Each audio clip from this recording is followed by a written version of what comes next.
بسم اللہ الرحمن الرحیم۔ السلام علیکم ورحمۃ اللہ وبرکاتہ۔ ایران کی فوج کتنی بڑی ہے؟ یہ بتانے سے پہلے آپ سے گزارش ہے کہ ہمارے چینل کو سبسکرائب کر دیں، بیل آئیکن پر ضرور پریس کریں، ویڈیو کو لائک کریں، شیئر کریں۔ ایران میں ایک اندازے کے مطابق 5,23,000 فوجی ہیں، جن میں سے 3.5 لاکھ روایتی فوج میں جبکہ 1.5 لاکھ پاسداران انقلاب میں ہیں۔ اس کے علاوہ پاسداران انقلاب کی بحری فورس میں 20,000 اہلکار بھی ہیں۔ اس گروہ کے اہلکار آبنائے ہرمز میں مسلح گشت کرتے رہتے ہیں۔ پاسداران انقلاب ایک اور رضاکار گروہ بسیج کو بھی کنٹرول کرتا ہے، جس نے ملک میں اندرونی مخالفت کو دبانے میں مدد کی تھی۔ اس گروہ میں ہزاروں افراد کو متحرک کرنے کی صلاحیت موجود ہے۔ پاسداران انقلاب کی بنیاد 40 سال پہلے رکھی گئی تاکہ ایران کے اسلامی نظام کا دفاع کیا جا سکے، اور اب یہ اپنے آپ میں ایک بڑی فوج، سیاسی اور اقتصادی طاقت بن گئی ہے۔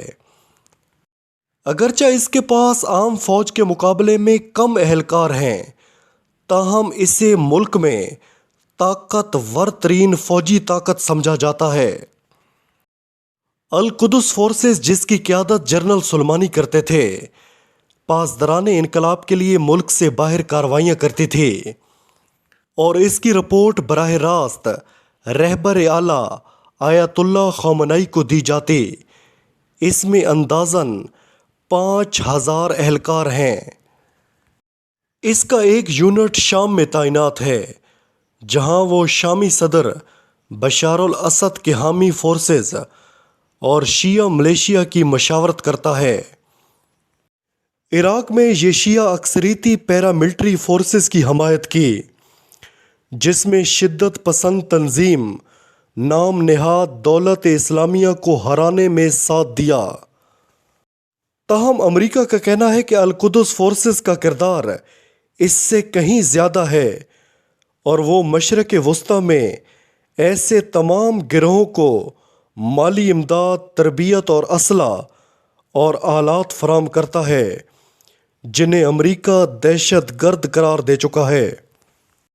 ان میں لبنان کی حزب اللہ تحریک اور فلسطینی اسلامی جہاد شامل ہیں۔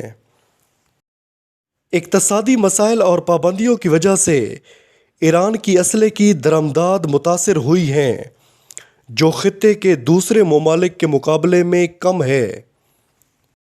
Stock home international peace research centre کے مطابق 2009 سے 2018 کے درمیان ایران کی دفاعی نوعیت کی درآمدات سعودی عرب کی اسی دورانیے میں درآمدات کا صرف 3.5% حصہ ہی رہیں۔ ایران کی زیادہ تر درآمدات روس سے آتی ہیں اور باقی چین سے۔ اب آتے ہیں، کیا ایران کے پاس میزائلز ہیں؟ ایران کے بڑے مخالف یعنی اسرائیل کے مقابلے میں اس کی فضائی قوت نسبتاً کمزور ہے، مگر ایران کی میزائل کی صلاحیت اس کی فوجی طاقت کا مرکزی جزو ہے۔ امریکی محکمہ دفاع کی ایک رپورٹ کے مطابق ایران کی میزائل قوت مشرق وسطی میں سب سے بڑی ہے، اور یہ بنیادی طور پر مختصر اور درمیانے فاصلے تک مار کرنے والے میزائلوں پر مبنی ہے۔ رپورٹ میں یہ بھی کہا گیا کہ ایران خلائی ٹیکنالوجی کی آزمائش کر رہا ہے تاکہ یہ طویل فاصلے تک مار کرنے والے بین البراعظمی میزائل تیار کر سکے۔ مگر رائل یونائٹڈ سروسز انسٹی تھنک ٹینک روسی کے مطابق 2015 میں دیگر ممالک کے ساتھ نیوکلیئر معاہدے کے بعد ایران نے اپنے لانگ رینج میزائل پروگرام پر کام روک دیا تھا، مگر رپورٹ میں مزید کہا گیا کہ ہو سکتا ہے کہ معاہدے کے حوالے سے موجود غیر یقینی صورتحال کی وجہ سے اس نے یہ پروگرام دوبارہ شروع کر دیا ہو۔ مگر چاہے جو بھی ہو، ایران کی موجودہ مختصر اور درمیانے فاصلے تک مار کرنے والے میزائلوں کی رینج میں بڑے ہدف ہیں۔ 2020 میں امریکہ نے ایران کے ساتھ تناؤ میں اضافے کے بعد مشرق وسطی میں Patriot anti missile defence system نصب کیا تھا تاکہ بیلسٹک میزائلوں، کروز میزائلوں اور جدید ایرانی طیاروں کا مقابلہ کیا جا سکے۔ اب آپ کو بتاتے ہیں کہ ایران کے پاس کون سے غیر روایتی ہتھیار موجود ہیں۔ سالہ سال سے عائد پابندیوں کے باوجود ایران ڈرون صلاحیت حاصل کرنے میں کامیاب رہا ہے۔ عراق میں شدت پسند تنظیم نام نہاد دولت اسلامیہ کے خلاف لڑائی میں 2016 سے ایرانی ڈرون استعمال ہو رہے ہیں۔ اس کے علاوہ ایران شام میں اڈوں سے کنٹرول کیے جانے والے مسلح ڈرون بھی اسرائیلی فضائی حدود میں داخل کر چکا ہے۔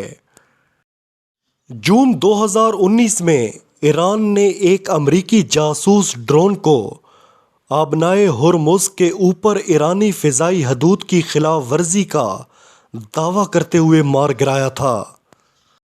2019 میں ڈرون اور میزائل حملوں نے سعودی عرب کی 2 اہم تیل تنصیبات کو نقصان پہنچایا تھا۔ کیا ایران کے پاس سائبر حملوں کی صلاحیت موجود ہے؟ 2010 میں ایران کی نیوکلیئر تنصیبات پر ایک بڑے حملے کے بعد ایران نے اپنی سائبر صلاحیتوں میں اضافہ کرنا شروع کر دیا۔ مانا جاتا ہے کہ ایران کے پاسداران انقلاب کے پاس اپنی سائبر کمانڈ ہے جو کمرشل اور عسکری جاسوسی پر کام کرتی ہے۔ اس کے علاوہ 2019 میں ایک امریکی ملٹری رپورٹ کے مطابق ایران نے دنیا بھر میں ایرو اسپیس کمپنیوں، دفاعی کنٹریکٹرز، توانائی اور قدرتی وسائل کی کمپنیوں اور ٹیلی کام فرمز کو سائبر جاسوسی کے لیے نشانہ بنایا ہے۔ مائیکروسافٹ نے 2019 میں کہا تھا کہ ایران میں موجود اور ایرانی حکومت سے منسلک ایک ہیکر گروہ نے امریکی صدارتی مہم کو نشانہ بنایا اور امریکی حکام کے اکاؤنٹس میں داخل ہونے کی کوشش کی۔